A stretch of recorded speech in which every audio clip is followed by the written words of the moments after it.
ఇబ్బంది లేకుండా డైరెక్ట్గా దేవుని సన్నిధికి వస్తున్నాం. ఆనాడు ఉన్న నియమాలు, నిష్టలు, ఆచార వ్యవహారాలు ఏమీ ఈ రోజు లేవు. ఆ రోజు ప్రత్యక్ష గుడారానికి వెళ్ళాలంటే బలిపీఠం మీద అర్పణ అర్పించాలి, పశువుల రక్తం. ఈరోజు నీ జిహ్వ ఫలం అంటే నాలుకతో స్తుతిని అర్పిస్తూ వచ్చేస్తున్నావు. ఆనాడు లేని స్వేచ్ఛ, స్వాతంత్ర్యం ఈనాడు మనకు కలిగింది. ఎవరి ద్వారా కలిగిందంటే దైవకుమారుని రక్తము వలన మనకి స్వేచ్ఛ లభించింది. దైవకుమారుని శిలువ బలియాగము ద్వారా మనకి అవకాశం లభించింది. కాబట్టి ఇప్పుడు ఇక్కడ దేవుడితో మనకి చనువు ఏర్పడింది, స్వేచ్ఛ ఏర్పడింది, స్వాతంత్ర్యం ఏర్పడింది, అనుబంధం ఏర్పడింది, తిరిగి సమాధానం ఏర్పడింది. ఇక ఈ చనువును బట్టి, స్వాతంత్ర్యమును బట్టి దేవుని సంగతులు మనం అడిగి తెలుసుకోవచ్చు. దేవుడు చేయవలసినటువంటి కార్యములను కూడా చెయ్యమని ఆజ్ఞాపించవచ్చు అనే రహస్యం ఇక్కడ తేట తెల్లం చేస్తున్నాడు. ఇప్పుడు దేవునికి మనం ఆజ్ఞాపించడం ఏమిటి అనే ఒక విషయాన్ని తీసుకుందాం. దేవుడు దేవుడుగా ఉండి మనం మనుషులుగా ఉంటే మనం ఆజ్ఞాపించేంత సీను మనకు లేదు, తోలు ఊడిపోద్ది. కానీ ఇప్పుడు దేవుడిని తండ్రి ప్లేస్లో పెట్టు, నువ్వు కొడుకువి కూతురువిగా, అప్పుడు నీకు చనువు ఏర్పడింది. ఇప్పుడు కొడుకు కూతురు మీద తండ్రి పెత్తనం చేయడమే కాదు, తండ్రి మీద వీళ్ళ పెత్తనం కూడా ఉంటుంది. ఇప్పుడు మీకు సబబు అనిపించింది నేను చెప్పే పద్ధతిలో. డాడీ వెళ్తున్నావా? వెళ్తున్నా. సాయంత్రం వచ్చేటప్పుడు ఏమేం బుక్స్ చెప్పావులేమ్మా, 4 నోట్సులు తీసురా. ఎంత ధైర్యమే నీకు, నాకే ఆజ్ఞాపిస్తావు అంటాడా? ఏం పెత్తనం చేస్తారో పిల్లలు. డాడీ ఐస్ క్రీమ్ తాపో. బతివిలాడినా వీళ్ళే, ఆజ్ఞాపించిన వీళ్ళే. ఏం డాడీ ఐస్ క్రీమ్ తెమ్మంటే మళ్ళీ వినకపోతే మమ్మీ నువ్వు చెప్పు.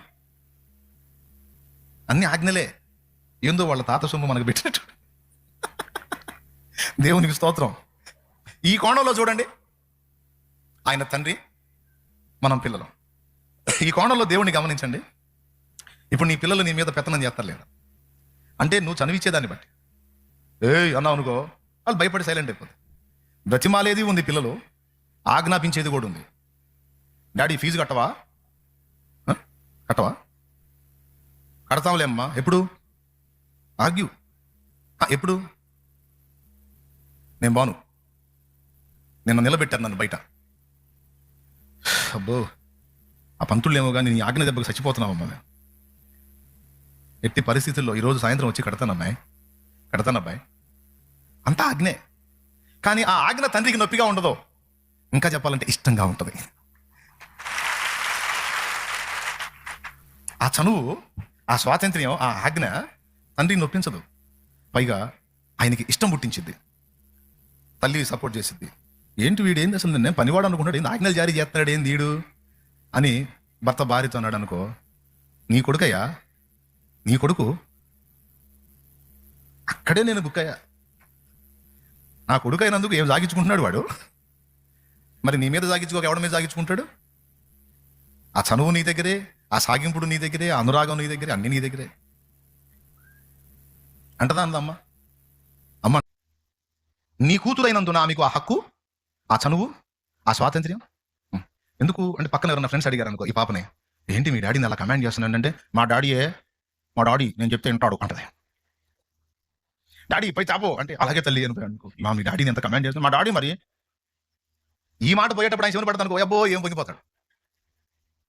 మా డాడీ అని పుట్టది, నా కూతురు అని ఆయన, వాళ్ళిద్దరి మధ్య ఉన్న ఆ అనుబంధం ఆజ్ఞలను కూడా ఆనందంగా తీసుకునేటట్టు చేసింది. 2 విషయాలు, ఒకటి అడగండి అన్నాడు, రెండోది ఆజ్ఞాపించండి అన్నాడు. వేటిని గురించి అడగాలి? రాగల కార్యములను గురించి, రాగల వాటిని గురించి నన్ను అడగండి. తండ్రి ఇంకా ఏమేం చేయబోతున్నావు, ఏం జరిగించబోతున్నావు, సంవత్సరములు జరుగుచుండగా నీ కార్యములను నూతనపరచు, సంభవింపబోతున్న సంగతులను మాకు చెప్పు. అడగండి, నేను చెప్తా.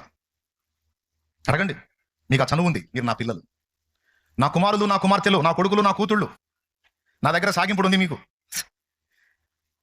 అడగండి, సంభవింపబో సంగతులేవో నేను మీకు చెప్తా. అంతేకాదు, ఈరోజు ఒక్కోసారి మోకాళ్ళు వేసి తగాదాడతా నేను, అన్ని ఆజ్ఞలే. ఎంతమంది నశించిపోతున్నారయ్యా? వాళ్ళని ఎవరు చేశారు? వాళ్ళని సైతాన్ చేశాడా? నువ్వు చేశావా? నీ చేతులతో కష్టపడ్డావుగా, అందరూ నీ వాళ్ళేగా. మరి వాళ్ళు ఇష్టం వచ్చినట్టు పోయి శాపగ్రస్తంగా అయిపోయి నాశనానికి పోతుంటే ఏంది పట్టించుకోవేంది? నేను చెబితే వింటారా? ఏది నా తగాదా? ఏమన్నా అర్థమైందా మీకు? నువ్వు కదలయ్యా, నువ్వు దర్శించు. నీకు గాలి ఉన్నాయి, గాలికి తిరుగుతూ దరిద్రున్నాయి, చండాలు పడినాయి, చెడిపోయిన ఉన్నాయి తిరుగుతూ బ్రతుకుతున్న వేళ నన్ను దర్శించి నా బ్రతుకును నువ్వు మారిస్తే మారినోండి నేను. మరి నా బతికే వాళ్ళు బతుకుతున్నారు, మరి వాళ్ళని ఎవరు మార్చాలి? నువ్వే దర్శించాలి, నువ్వే మాట్లాడాలి. నన్ను టర్నింగ్ తిప్పినట్టు వాళ్ళని నువ్వే తిప్పాలి. మా చేత అయిపోయింది. మేము సృష్టించాం వాళ్ళని. వస్తువులన్నీ నీయే పాడైపోతున్నాయి. ఏంది కథలు? ఏంది ఎట్టుంది ఇది? దేవునికి స్తోత్రం, హల్లెలూయా. ఎట్టుంది ఇది? ఇప్పుడు ఇట్లా అడిగితే కోపడతాడా? రేయ్ గధవా ఎవడను అంటాడా?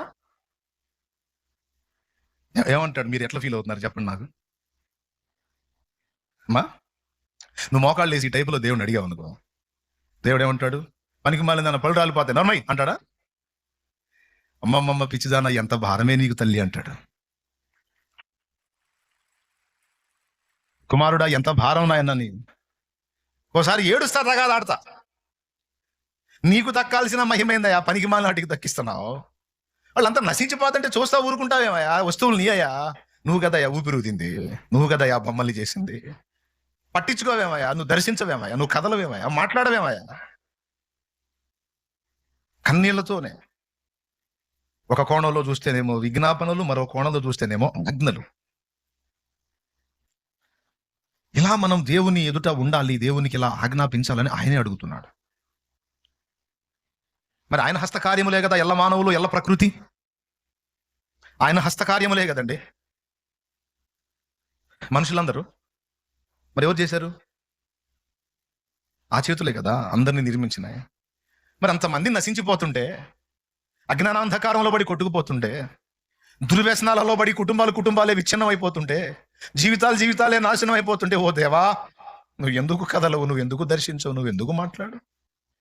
నువ్వు కదలాలయా, నువ్వు దర్శించాలి. వాళ్ళని పాడైపోతున్నాడు బ్రతుకులు అని దీనులైన తన పిల్లలు తండ్రి యొద్ద చనువుతో చేస్తున్న కన్నీటి విజ్ఞాపన అనొచ్చు, లేదా ఆజ్ఞ అనొచ్చు.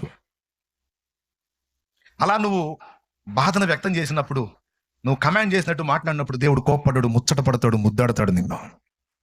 ఉంది నాయన, నా కుమారి, నా పిల్లల విషయంలో నాకు ఏ వేదన ఉందమ్మా, నీకు కూడా అదే భారం ఉంది.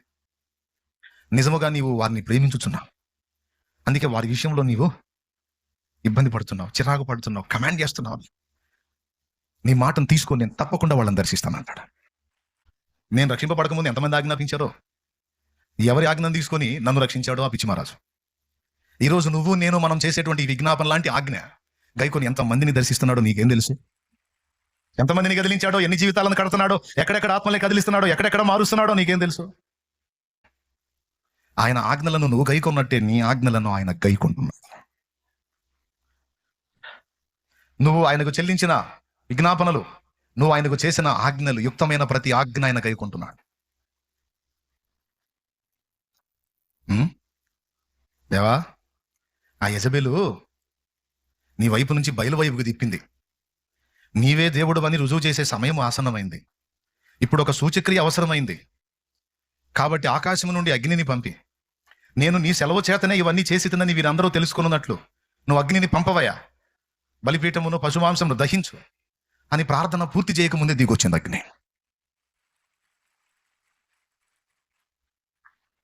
బ్రతిమాలుకున్నట్టు ఉండదు, ఆజ్ఞాపించినట్టు ఉంటుంది ఏలియా వ్యవహారం అంతా. అంటే అంత చను. పోతాడు, దేవా ఇక ఇంతే చాలు, నా వల్లగా తీసుకో అంటాడు. అందరినీ దెబ్బతీసింది యెజబెలు. నేను ఒక్కడే ఉన్నా నీకోసం రోషం కలిగి, ఏమనుకుంటున్నావా అంట. అబ్బో ఈయన చేస్తున్నాడు. అపోస్తలులు కూడా అంతే, ఎలీషా కూడా అంతే. ప్రభువా, నీవు మాకు ఇచ్చినటువంటి భద్రత వీడు చూచినట్లు వీని కళ్ళు తెరువు అంటాడు. అంతే, తెరువు అంటే వాడిని కళ్ళు తెరిచి సెక్యూరిటీ, అంత సెక్యూరిటీ ఎలీషా కొందో చూపించాడు. చేయవా అంటే అందులో వెంటనే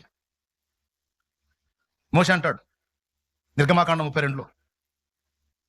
చూడండి అసలు ఎంత బాగా ఆజ్ఞాపిస్తాడో, ఆయన ఎంత బాగా లోపడతాడో. అసలు ఆయనే ఆడా మనవాడా మహారాజు. అందుకే ఆయన దేవుడు. ఆ రేంజ్ మనకుంటే నా ఊడిని లెక్క చేసేవాళ్ళం కాదు మనం. దేవునికి స్తోత్రం, హల్లెలూయా. ఆ రేంజ్ మనకుంటే ఊడిని లెక్క చేయం మనం. ఆయన అంత ఉండి మోషే చెబితే వింటున్నాను. నిర్గమకాండం 32వ అధ్యాయం చూడండి ఒకసారి బైబిల్ తీసి. 10వ వచనం. ఉమ్. కావున నీ ఊరకుండుము, నా కోపము వారి మీద మండును, నేను వారిని కాల్చివేసి నిన్ను గొప్ప జనముగా చేసేదనని మోషేతో చెప్పగా. ఎందుకు? వీళ్ళని ఐగుప్తుల నుంచి బయటికి తీసుకొచ్చి 40 రోజులు ధర్మశాస్త్ర సంబంధమైన ఆజ్ఞలను తీసుకోవడానికి కొండెక్కాడు మోషే. 40 రోజులు మోషే కనపడకపోయేసరికి మోషే అనేవాడు ఏమయ్యాడో మాకు తెలియదు, కాబట్టి మాకు ముందు నడవడానికి ఒక దూడను మా కోసం చేయమని ఐగుప్తు దేవతను చేసుకుని దానికి హో అని పేరు పెట్టి పండగ చేస్తున్నారు ఆ దరిద్రులు. 40 రోజులు నాయకుడు కనపడకపోతే నాయకుడు నియమించిన రెండవ పాత్ర చెప్పిన మాట వినాలి. అహరోను లెక్క చేయకుండా అహరోను చేతే దూడబొమ్మని చెప్పించి డ్యాన్స్ పార్టీ పెట్టారు. మనోళ్ళు చర్చి ఓపెనింగ్ డ్యాన్స్ పార్టీ పెట్టినట్టు. దేవునికి స్తోత్రం, హల్లెలూయా. తెలుసా మీకు? తెలీదా? బ్రహ్మాండంగా పెడతారు చర్చి ఓపెనింగ్ డ్యాన్స్ పార్టీ పెడతారు. ఇస్మి సందర్భంగా చింతామణి వేపిస్తారు, అన్ని బ్రహ్మాండంగా చేపిస్తారు. మనం అంతా యేసుప్రభు పేరు మీదే. స్తోత్రం. అట్లా దూడబొమ్మని చేసి దానికి హో అని పేరు పెట్టి దానికి మొక్కుతూ డ్యాన్స్ పార్టీ పెట్టారు. కడుపులో మండిపోయింది. ఎవరికి? వీళ్ళు లోపడరు, వీళ్ళు మామూలు కాదు. వీళ్ళు అన్న అద్భుతాలు చేసిన వాళ్ళని బయటికి తెస్తే వాళ్ళు మళ్ళీ దూడబొమ్మని చేసుకున్నారు. ఈ బొమ్మలకు మొక్కటి అలవాటు అయిపోయింది వీళ్ళకి. వీళ్ళకి ఏ కాడికి ఏదో ఒక నిర్జీవమైన బొమ్మని చేసుకుని దాని ముందు ఎగటానికి అలవాటు పడిపోయారు. ఈ దరిద్రులను ఒక్క దెబ్బ తీసి పడేస్తాను, నీకు ఎందుకు పక్క తప్పుకోను. మోషే అన్నాడు, చంపేస్తావా? ఆ అన్యులైన ఐగుప్తులు ఏమనుకుంటారు? వాళ్ళు చెడిపోయిన వాళ్ళు కాబట్టి, వాళ్ళ దేవుడికి కూడా అలివి కాలేదు కాబట్టి, వాళ్ళని మార్చుకోవటం వాళ్ళ దేవుడికి కూడా చేత కాలేదు కాబట్టి చంపేశాడు అనుకుంటారు. నిన్న అసమర్థుడు అనుకుంటారు. ఏంది ఆవేశపడతావు? ఏంది అయినా చంపేస్తాను అంటున్నావు? అబ్రహాం, ఇస్సాకు, యాకోబులకి ఏం వాగ్దానాలు చేశా? పెద్ద పెద్ద వాగ్దానాలు ఏమో తెగ చేస్తావు. ఆవేశం వస్తేనేమో వేసి పడేస్తా అంటావు. ఎట్లా నువ్వు ఇంత టెంప్టేషన్ అయితే ఎవరు చెబుతున్నారు? నేను ఏమయ్యా ప్రమాణాలు చేస్తావు, మళ్ళీ చంపుతానంటావు. నీ ప్రమాణం ఏమవ్వాలి? ఎట్లా దేవా నువ్వు ఇంత ఆవేశపడితే ఎట్లయ్యా? కాదు సంతాపపడు అంటే ఆయన సంతాపపడి 14వ వచనం చదువు. అంతటా యెహోవా తన ప్రజలకు చేసేదనని చెప్పిన కీడును కూర్చి సంతాపపడెను. మోషే ఆజ్ఞాపించాడు, దేవుడు సంతాపపడ్డాడు. అంటే ఎంత చనువు ఇచ్చాడండి మనకి. ఆనాడు ఆ భక్తులు చెప్పిన మాట వింటమే కాదు, ఈనాడు మనకి మీరు కూడా ఆజ్ఞాపించండి అర్రా. నేను మిమ్మల్ని ఆజ్ఞాపించి ఆజ్ఞలు పాటించమంటమే కాదు, మీరు చెప్పిన ఆజ్ఞలు సహేతుకమైనవైతే నేను కూడా వాటిని పాటిస్తాను, వాటిని నెరవేరుస్తాను అంటున్నాడు ఆయన కూడా. మనం కమాండ్ చేస్తే ఒక తండ్రిలా మారిపోతాడు, కొడుకులాగా భావిస్తాడు, కూతురులా భావిస్తాడు. ఇక కూతురు పెత్తనాలని తండ్రి మీదేగా. కొడుకులు కూడా పెద్దగా దాగించుకోరు, కూతురు మామూలు దాగించుకోరు తండ్రుల మీద. ఎంతమంది ఒప్పుకుంటారు? తల్లి మీద దాగించారు తన్నిది. తండ్రి ఎందుకో మరి ఆడపిల్లల్ని ప్రేమిస్తాడు. మా అమ్మ పట్టుకొని ఫుల్ కోటింగ్ ఇచ్చింది మా అక్కయ్య వాళ్ళకి, మా నాన్న ఇవ్వడు. మా అమ్మ కోటింగ్ ఇస్తే మా నాన్న చాటుకు పరిగెత్తారు. ఉండవామా పానివామా అంటుంటాడు. లాగి బాధిది మళ్ళీ. దేవునికి స్తోత్రం. ఆడపిల్లలు ఎందుకో నాన్న చాటు సాగింపుడు. నానే అత్తగారింటికి వెళ్ళేటప్పుడు కూడా నాన్న పట్టుకొని ఏడుతారు. అవునా? ఎందుకని? ఎందుకు? ఆడపిల్లలకి నాన్న మీద ఎక్కువ మమత, మగపిల్లలకేమో అమ్మ మీద ఎక్కువ మమత. ఎందుకంటే భార్యకు ఊడిగం చేసి పెట్టిద్దని. దేవునికి స్తోత్రం, హల్లెలూయా. అయ్యే ఉంది తిని కూర్చుంటాడు. అమ్మ అయితే అంట్లు తోమిద్ది, బండ్లు తుడిసిద్ది, అన్ని పనులు, బట్టలు ఉతికిద్ది. ఒక కాలు పోయి ఒక చెయ్యి పోయినా కూడా ఒక కాలు ఒక చేత్తోనే చేస్తుంటది. అందుకని అమ్మ అంటే ఇష్టం కొడుకులకి అని కాదులే, వరకు చెబుతున్నాను. స్తోత్రం. కాబట్టి ఇక్కడ పాయింట్ నెంబర్ 1లో దేవుడు మన నుంచి మనల్ని ఆజ్ఞాపించడమే కాదు, మనల్ని ఆయన దగ్గర చనువుతో ఆజ్ఞాపించమని కూడా కోరుతున్నాడు. నాకు కూడా చెప్పండి, అవి నా కుమారులను గూర్చి, నా హస్తకృతములను గూర్చిన, హస్త కార్యములను గూర్చిన సంగతుల విషయమే నాకు ఆజ్ఞాపించండి. ఇందాక నేను ప్రార్థించినట్టు వాళ్ళ సంగతి ఏంటయ్యా అని దేవునికి ఆజ్ఞాపిస్తే కోపడతాడా? ఇబ్బంది పడతాడా? ఇసుకించుకుంటాడా? ఎంత ధైర్యం రా అంటాడా? ముచ్చట పడతాడా? ఒకటి, దేవునికి మనం ఆజ్ఞాపించాలని దేవుడు కోరుకుంటున్నాడు. అంత చనువులోకి మనం వెళ్ళాలి, అంత బాధ్యతలోకి మనం వెళ్ళాలి. కొంతమంది ఆజ్ఞాపిస్తారు, ఏందయ్యా ఎప్పుడు తీరుతావు అప్పులు? అప్పులు తీరవా? ఎంతకాలం ఇబ్బంది పడాలి? కొంచెం. ఆయన దేవుడు మనం మనుషులు అన్నట్టే కాదు, ఎప్పుడైతే మారు మనసు పొంది బాప్తిస్మం పొంది దేవుని బిడ్డలమయ్యామో అప్పుడు మనకు ఆ చనువు వచ్చేసింది. నాన్నని కూతురు శాసించినట్టు దేవుణ్ణి మనం ప్రశ్నించవచ్చు, తెలుసుకోవచ్చు, ఆజ్ఞాపించవచ్చు. ఆజ్ఞాపించండి అంటున్నాడు. ఇది మొదటి విషయం. ఏమేమి 2 విషయాలు అడగమన్నాడు. కుమారులను గూర్చియు హస్త కార్యములను గూర్చి మీరు ఆజ్ఞ, అంటే ఆయనకు సంబంధించిన విషయాల్లో మనం ఆజ్ఞాపించవచ్చు. మరి మనం ఎదుర్కొంటున్న పరిస్థితుల విషయంలో కూడా అడగవచ్చు. కానీ ఎక్కువ సంతోషపడేది మాత్రం బాధ్యతతో కూడి మాటలు మనం మాట్లాడినప్పుడు సంతోషిస్తాడు. అరే నీకు అప్పులు ఉన్నాయి కదరా శాలేం రాజా, నువ్వు అప్పుల గురించి బాధపడకుండా వాళ్ళు నశించిపోతున్నారని వాళ్ళ కోసం ఏడుస్తావు, వాళ్ళని దర్శించమని ఆజ్ఞాపిస్తావు. ఏమిరా నీ అప్పుల గురించి అడగవా? నా అప్పులు ఏముంది లేవయా, నువ్వు పుట్టించావు, వచ్చినాయి అవి నువ్వు తీసేస్తావు, వాటి గురించి నాకు చింత లేదు. అయ్యా నీ శరీర సంబంధమైన విషయాలు, సమస్యలు అనుమతించిన నువ్వే వాటిని తీసేస్తావు. ఆ విషయంలో నాకు విశ్వాసం ఉంది. నువ్వు వాళ్ళని దర్శించయ్యా, నాకు అది ముఖ్యంగా అది కావాలయ్యా.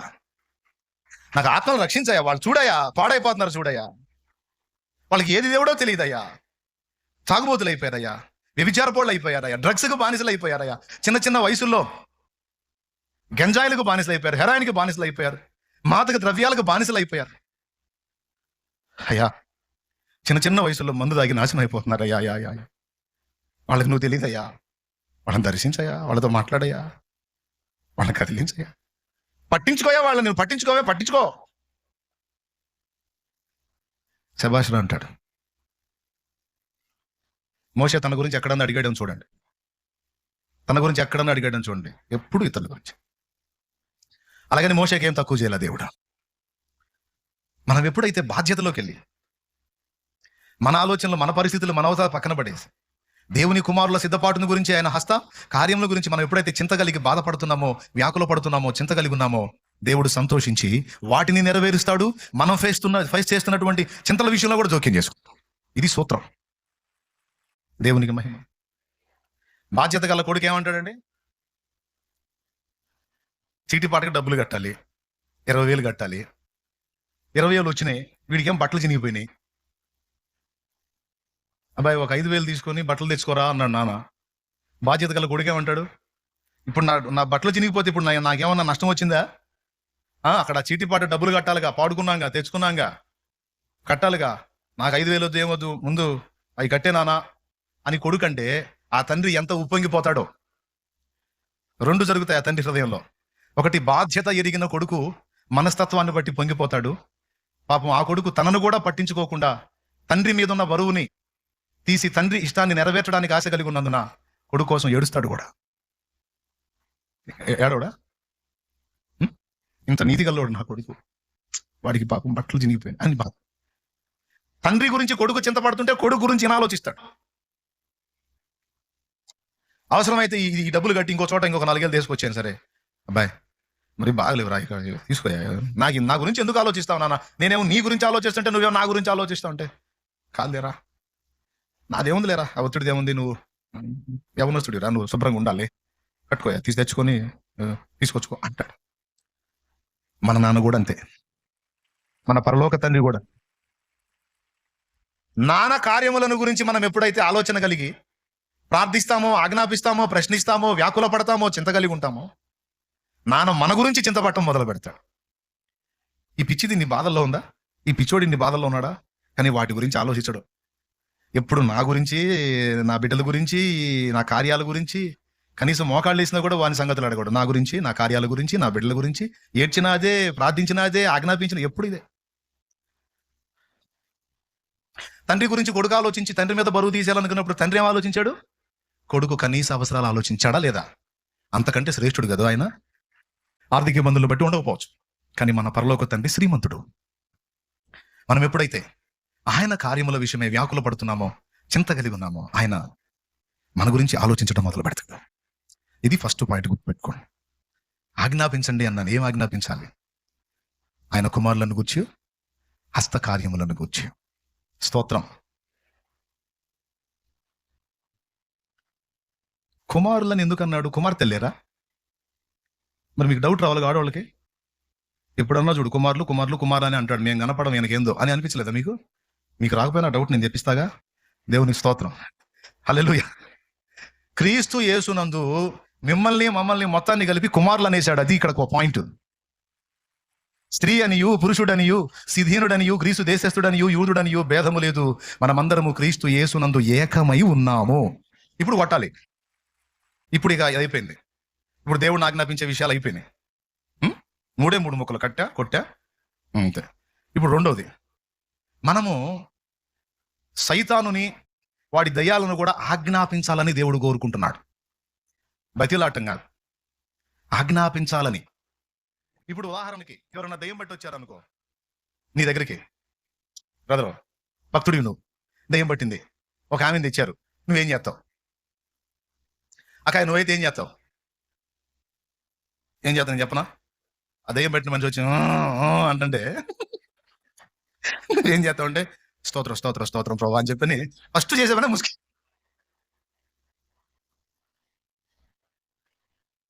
దేవునికి స్తోత్రం ఫస్ట్ చేసే పని ఏంది?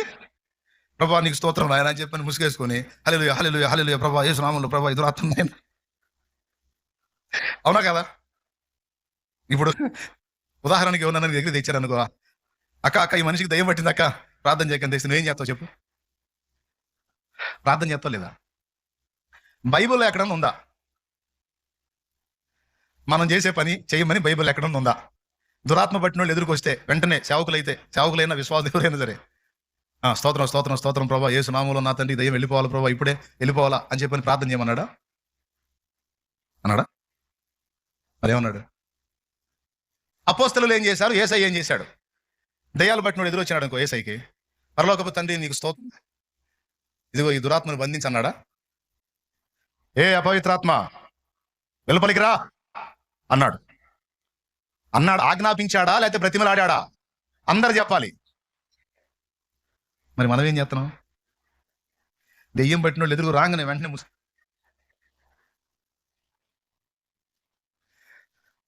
ఇదేంది రివర్సు? సరే పౌలు ఏం చేశాడో చూద్దాం. అపోస్తలుల కార్యములు 16వ అధ్యాయమా, 16:16గా చూడు.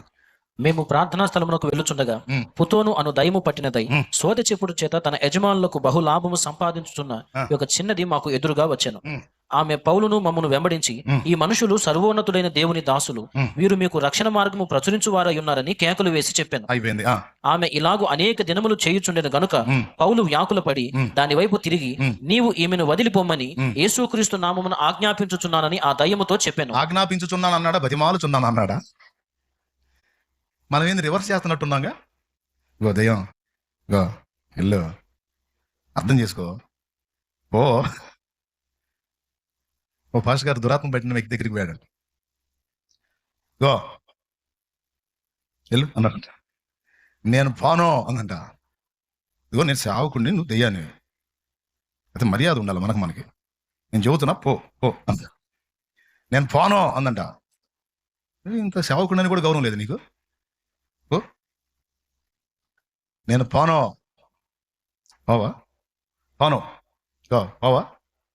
ఇంత మర్యాద తిన్నప్పుడు నేను ఎందుకు, నేనే పోతా పో అన్నాడు. ఇక్కడ యేసు ప్రభువు గాని అపోస్తలులు గాని వాటిని ఆజ్ఞాపించారు, వాటిని శాసించారు, వాటితో చెప్పారు. అర్థమైందా? అక్కడ నిలబడి ప్రార్థన చేయటం కదా, యేసు నామములో ఆజ్ఞాపిస్తున్నా, రా బయటికి, విడు. నీ చరిత్ర అంతా తెలుసు నాకు. అయిపోయింది. కల్వరి శిలువలో ఓడించబడ్డారు మీరు. మీ తల చితక త్రొక్కబడింది. మీ నాయకుడే మా పాదాల కింద చితక త్రొక్కించబడ్డాడు. నా ప్రభు గెలిచాడు. మర్చిపోయారా? మీకు అగాధము సిద్ధపరచబడి ఉంది, అగ్ని ఆరని పురుగు చావని స్థలం సిద్ధపరచబడి ఉంది. మర్చిపోయావా? ఆయన నామాన్ని బట్టి మేము ఆజ్ఞాపించినప్పుడు నీకు ఏ గతి పట్టిద్దో మర్చిపోయావా? ఆయన నామం అన్ని నామముల కంటే పైనామముగా చేయబడిందని మర్చిపోయావా? ఆయన నామము అన్ని నామముల కంటే పైనామము. యేసునామములో ఆజ్ఞాపిస్తున్నాడు. ఈ గద్దించుడే. యేసయ్యను చూడండి, అపోస్తలులను చూడండి. అపవిత్రాత్మలను వారు గద్దించారు, యేసు నామమున ఆజ్ఞాపించారు. ఫస్ట్ మనం దేవునికి ఏ విషయాలలో మనం ఆజ్ఞాపించవచ్చో, అది ఏ విషయాన్ని బట్టో అక్కడ తండ్రి కొడుకుల చనువును బట్టి, తండ్రి కూతుళ్ళ చనువును బట్టి మనం కమాండ్ చేసినప్పుడు దేవుడు వింటాడు. అది ఒక కారణం. ఇక్కడ తండ్రి అధికారమును బట్టి, యేసుక్రీస్తు ద్వారా మనకు లభించిన అధికారమును బట్టి ఆజ్ఞాపించమన్నాడు. ఇది మనం గ్రహించాల్సిన విషయం. దయ్యం పట్టినప్పుడు హల్లెలూయా స్తోత్రం ప్రభా ముసుకేసుకుని, ప్రేమ గల పరిశుద్ధ తండ్రి నీకు వందనాలు, ఈ బిడ్డకి దయ్యం పట్టింది ప్రభా, అయా హల్లెలూయా స్తోత్రం నాయన అంటే అది కూడా లేదు అంటుంటది. ఈ ముచ్చట్లు కాదు అక్కడ. మరి అట్లయితే ఉపవాస ప్రార్థన వల్లనే కానీ ఇలాంటి వదిలిపోవటం అసాధ్యమని ఉంది కదా. మరి దాని సంగతి ఏంటంటే దెయ్యం పట్టినోడి దగ్గర ఉపవాసం ఉండమన్నట. దేవునికి స్తోత్రం, హల్లెలూయా. దెయ్యం పట్టినోడి దగ్గర పోయి ఉపవాసం ఉండమల్ల. ఉపవాస ప్రార్థనలో ముందు సిద్ధపడండి, దయ్యం దగ్గర పోయి ఆజ్ఞాపించండి. హల్లెలూయా. ఎంతమందికి అర్థమైంది? ఇప్పుడు ఏం చేస్తారు? ఇక దయ్యం పట్టిన వాళ్ళు ఎదురుకొస్తే ఏం చేస్తారు? హల్లెలూయా ప్రేమ కలిగిన పరిశుద్ధ.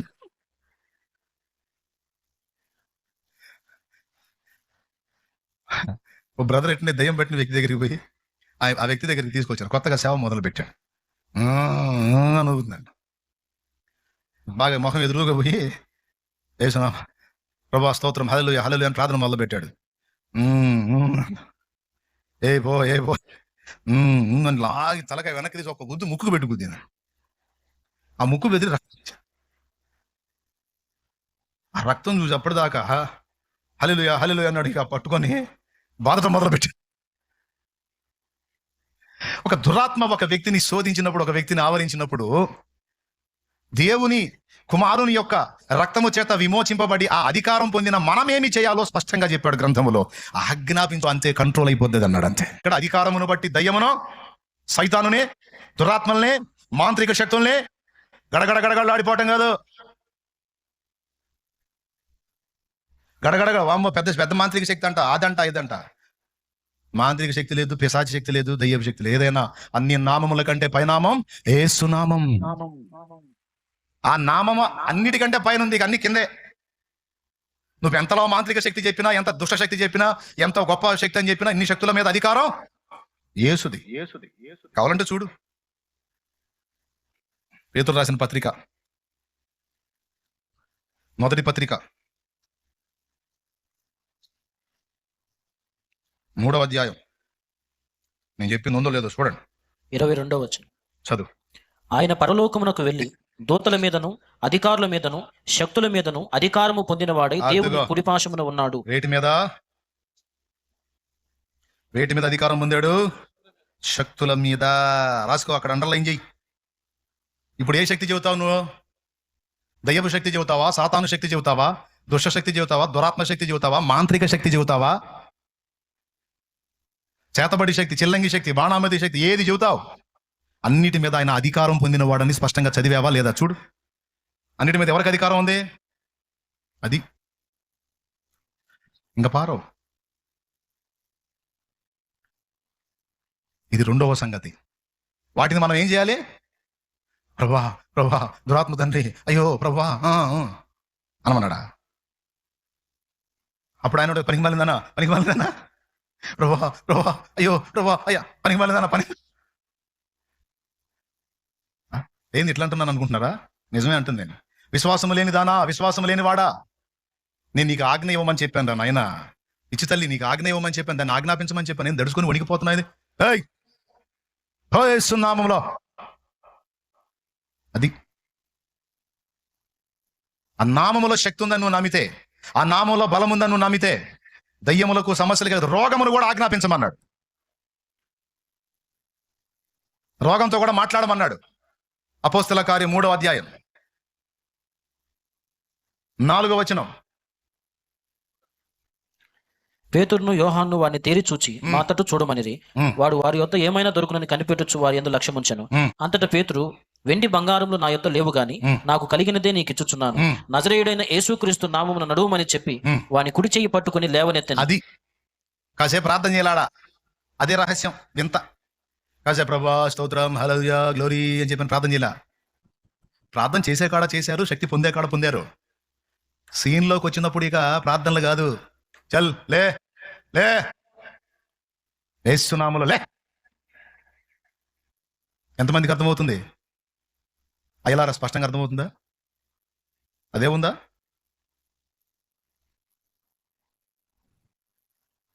సంఘములో ఎవరైనా రోగులై ఉంటే సంఘపు పెద్దలను పిలిపించి నూనె రాసి ప్రార్థన చేయమన్నాడు. అంతవరకు అక్కడ చెప్పాడు. కానీ ఇక్కడ సంఘములో వ్యక్తులు కాదు, వీళ్ళు బయట వాళ్ళు. వాళ్ళ ఎదుట కార్యం చేసేటప్పుడు ఆన్ ది స్పాట్ చేసేశారు.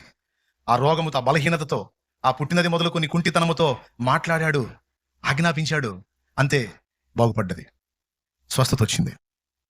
సమస్తమైన దయ్యముల మీద శక్తిని, అధికారమును, రోగములు స్వస్థపరచు వరమును శక్తిని, అధికారమును ఇచ్చాడా? శక్తిని, అధికారముని ఇచ్చేశాడు. ఆయన యందు విశ్వాసం ఉంచిన వారికి. మార్కు సువార్త 16వ అధ్యాయము 16-17 వచనాలు. నమ్మిన వారి వలన ఈ సూచక్రియలు కనబడునని చెప్పి మనకి ఇవ్వబడిన శక్తి, అధికారాన్ని గురించి అక్కడ మాట్లాడాడు. అందులో మొట్టమొదటిదే దయ్యముల మీద అధికారము. తర్వాత రోగముల విషయంలో కూడా మీరు చేతులు ఉంచినప్పుడు స్వస్థత కలిగిద్ది అన్నాడు. ఎంతమంది వింటున్నారు? మీరు సీరియస్గా తీసుకుంటున్నారా? బతిలాడతారా? రోగాల్ని, దయ్యాలని ఆజ్ఞాపించమని చెప్పాడు. ఒకప్పుడు మనకి ఈ విషయంలో గ్రహింపు లేదు. ఇప్పుడు గ్రహింపు దేవుడు కలిగిస్తున్నాడు గనక మనం మార్పు చెందాలి. సైతాన్ని కానీ దయ్యాలను కానీ బ్రతిమలాటం కాదు. చల్, ఏసునామాన్ని వాడాలి. ఏసునామంలో అన్న పౌలు వాడితే సరిపోయింది కానీ నువ్వు వాడితే సరిపోయిద్దన్నా అంటే, పౌలు యేసునందు విశ్వాసం ఉంచాడు, నువ్వు నేను కూడా యేసునందు విశ్వాసం ఉంచాం. ఖచ్చితంగా వినబడింది. దేవుడు తీసుకుంటాడు మన ప్రార్థనని, మన ఆజ్ఞని కూడా దేవుడు తీసుకుంటాడు. దయ్యాలకు కూడా సంగతి తెలుసు.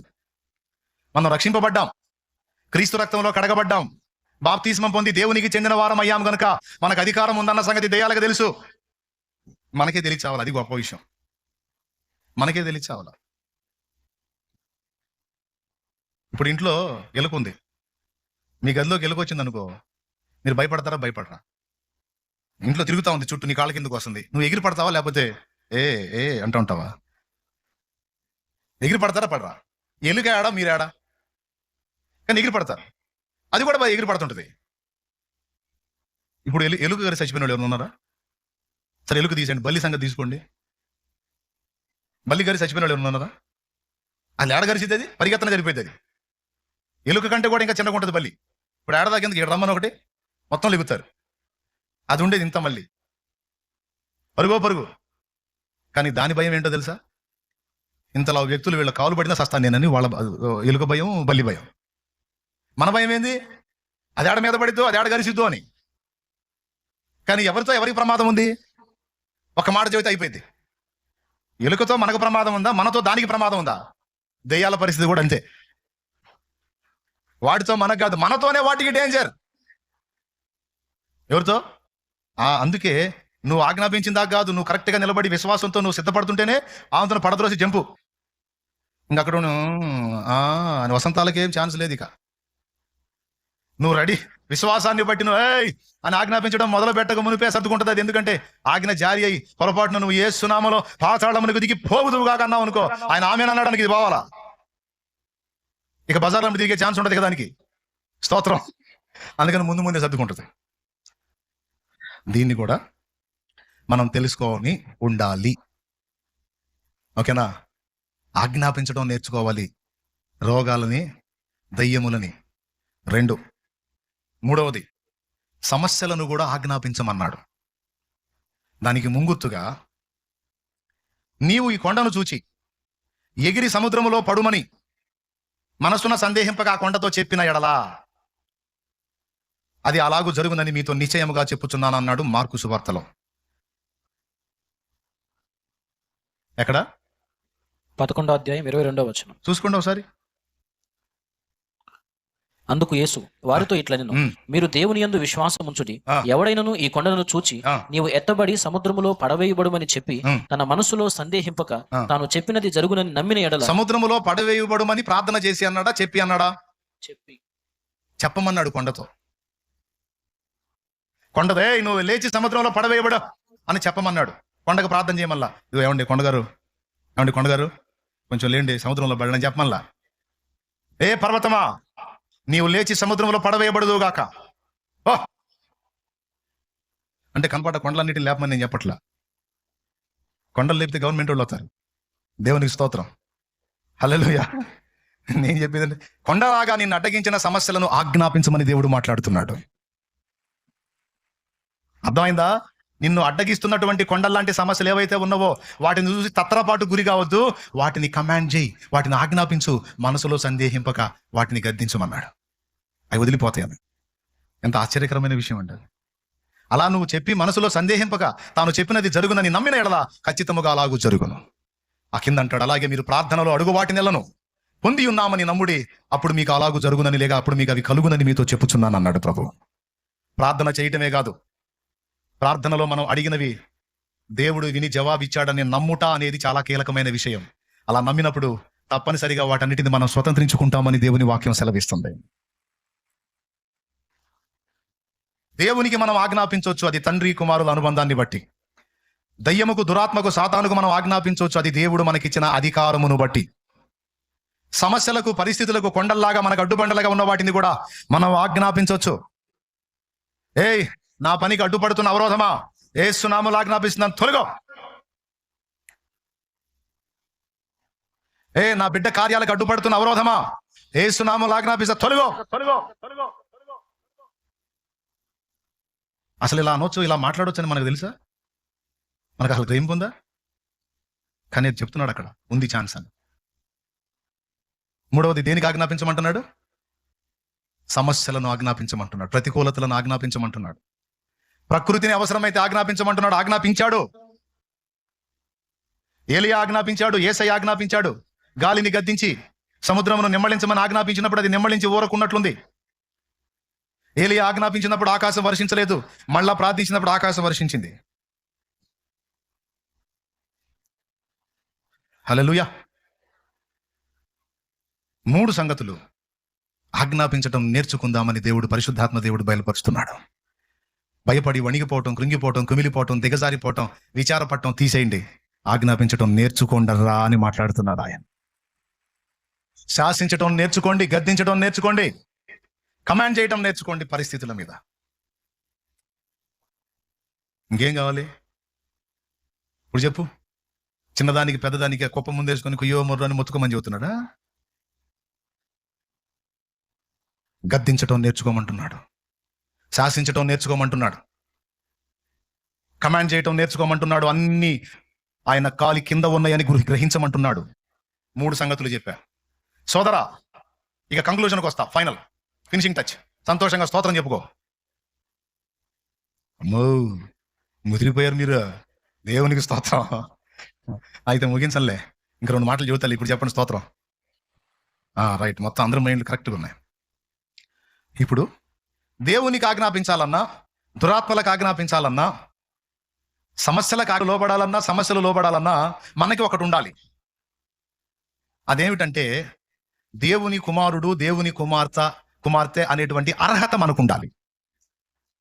అది లేకుండా మనం ఆజ్ఞాపిస్తే నడవదు. అయిపోయింది, ఫినిషింగ్ టచ్. అర్థమైందా? అది ఉండి మనం ఆజ్ఞాపించాలి. ఇప్పుడు దేవునికి కొడుకులం కూతుళ్ళం ఎప్పుడవుతాం? తనను ఎందరు అంగీకరించిరో, అనగా తన నామమందు విశ్వాసం ఉంచిన వారందరికీ. యోహాను సువార్త 1వ అధ్యాయము 12వ వచనం. అయ్యా, ఇక్కడ వినండి నాయనలారా, అందరూ వినండి. ఈ 3 ఆజ్ఞలు మనం ఆజ్ఞాపించినప్పుడు దేవుడు కదలాలన్నా, దయ్యాలు పారిపోవాలన్నా, సమస్యలు లోబడాలన్నా మనకు ఒకటి ఉండాలని చెప్పాను. అదేమిటంటే దేవుడు మనల్ని కుమారులుగా ఆమోదించాలి, కుమార్తెలుగా ఆమోదించాలి. అది ఎప్పుడు జరిగిద్దో తెలుసా? మనం మారు మనసు పొంది, పాప క్షమాపణ నిమిత్తం బాప్తిస్మం పొంది ఆయన మార్గంలో నిలిచినప్పుడు ఈ హక్కు, ఈ అర్హత మనకు లభించింది. నువ్వు మారు మనసు పొందకుండా, బాప్తిస్మం పొందకుండా దయ్యం దగ్గరికి పోయి యేసు నామములో అన్నావు అనుకో, లాగ ఒకటి బీకిద్ది కన్ఫామ్. ఎందుకో తెలుసా? ఆ యేసు ఎవరో నాకు తెలుసు, దేవుడు ఎవరో నాకు తెలుసు. అసలు నువ్వెవడిరా? అసలు నీకు ఆయనకి ఏం సంబంధం ఉండి నన్ను ఆజ్ఞాపిస్తున్నావు? ఏసునామో ఏసునామో ఏసునామా? ఆ నామంలో ముందు నువ్వు రక్షించబడ్డావా? నువ్వు రక్షించబడ్డావా? అక్కడ హక్కు ఏమైనా ఉందా నీకు? అదే బాప్తిస్మం పొందినోడు అనుకో, ఇక దయ్యం ఆర్గ్యూ చేయదు. ఎందుకు? హక్కు. తండ్రి తనను అంగీకరించిన వారికి తన కుమారులు కుమార్తెలయ్యే హక్కు ఇచ్చేశాడు. చదువు. తన్ను ఎందరు అంగీకరించిరో వారికందరికీ, అనగా తన నామమందు విశ్వాసముంచిన వారికి దేవుని పిల్లలగుటకు ఆయన అధికారం అనుగ్రహించెను. అది లెక్క.